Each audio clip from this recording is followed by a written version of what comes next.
And now we're to the last project under the umbrella of integration management, which is close project or close phase. Let's talk about closing the phase first. If you're using a methodology, a stage gate methodology, which is any methodology that breaks a project up into a number of phases. Each one of those phases has a name. Each one of those phases has deliverables associated with it. Then, and when you get to, when a project is nearing the end of a particular phase, it comes up before either a person or a group. Maybe it's the PMO, maybe it's the project sponsor, maybe again it's that portfolio steering committee. Just depends on the situation and the organization. And it comes up for a phase review where all of the documentation, all of the deliverables that you would expect to see at the closure of any particular phase are completed and there. And so you review all of that information, and then either that group, that one person or that group of people makes the formal decision of, yes, this project has effectively completed the end of this phase and is now ready to formally enter the next phase.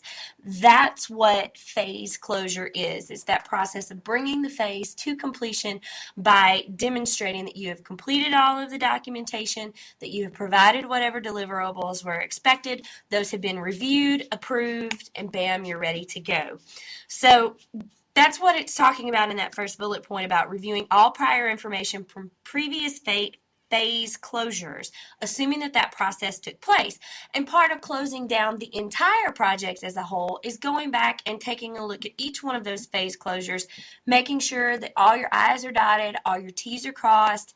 It's just cleaning up, making sure that all of the details were taken care of. So that's what that first piece speaks to. The second one, reviewing the project management plan to ensure completion before considering the project close.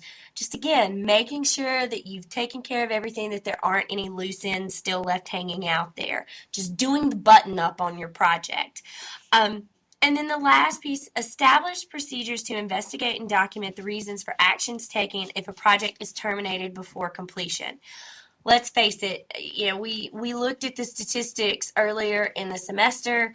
There are a heck of a lot of information systems projects that never make it to the close of the entire project. As a matter of fact, it's roughly a third of all systems development projects don't make it across that finish line.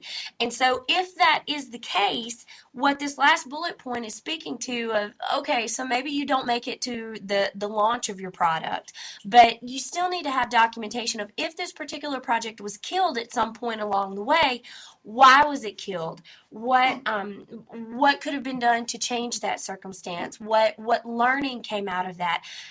Documenting that, so again, that can become part of the lessons learned and the organizational knowledge surrounding project closure.